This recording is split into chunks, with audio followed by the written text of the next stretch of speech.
Brandon Judd, president of the National Border Patrol Council.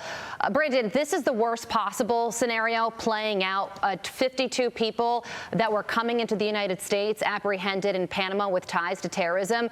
But the big question, how many people weren't apprehended with those ties to terrorism? Well, and that's the problem, is this is the worst case scenario because we just don't know the number of people that are getting away. And when you consider that many people have already been spotted in another country with ties to terrorism, and then you look at the number of people that are crossing our borders from countries like Russia, Romania, Armenia, Uzbekistan, Gambia, Senegal, these countries generally tend to have animosity towards the United States, and they're coming into the United States. But then you look at the number of gotaways and the people that have been able to cross our borders illegally and just have gone undetected or detected or were able to get away. 500,000 people when you consider the 42,000 that were able to get away in the month of September. So we just don't know what's coming across the border, and that is scary, and it needs to be a point of emphasis for this administration in order to protect the American public. But they just don't seem to have the will to do what is necessary to secure our borders, to make it safe for the citizens of this country. 500 gotaways, you say. We know that there are hundreds of miles of stretches of border that aren't being patrolled because those Border Patrol agents are busy processing people. 52 people with ties to terrorism that were trying to enter the country. Would you call this a national security crisis?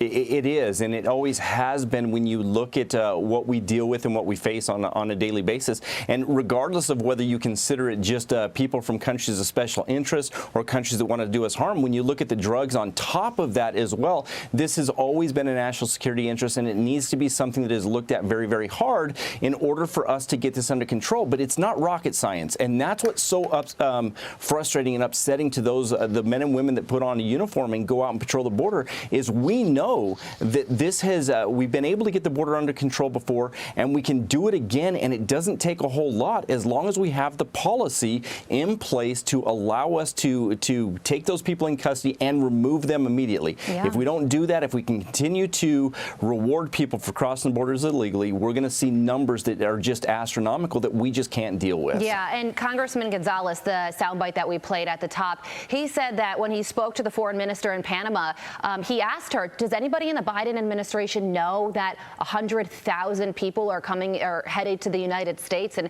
52 with ties to terrorism that were apprehended? And she said that she's trying to contact somebody in the Biden administration, but she can't get a hold of anybody. How is that an acceptable response from the administration? It's not, especially when you consider that we had the single largest illegal immigration event just last month that played out in front of everybody on national television. It doesn't matter what media you looked at. It was there. And then when you consider that 234-mile stretch of border that Del Rio covers, we just didn't have anybody out there because they were all under that bridge trying to handle that chaotic situation.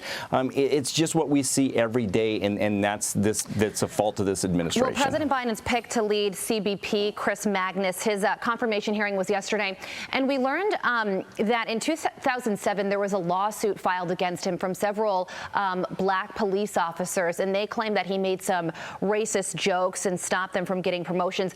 A jury found him innocent, but what do you make of this situation?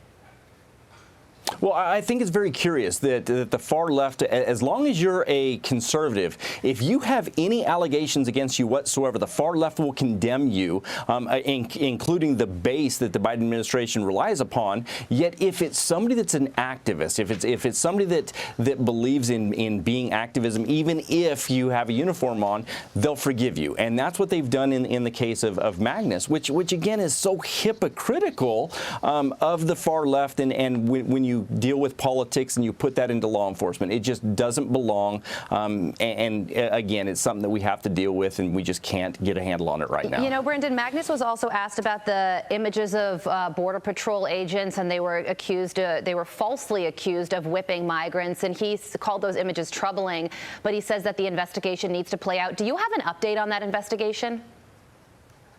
No, we don't, and it's gone way past what the administration said it was going to go past. But the reason is because there just isn't anything wrong. So they have to overturn every single stone to try to find something wrong. When President Biden said that those agents will pay, and that's a quote, the investigators are obviously going to have to come up with something. That's the reason why it's taking so long. All right, Brandon. Judd, thank you so much for joining us this morning. Really important topic. Great to have your take on it. Thanks. Thank you.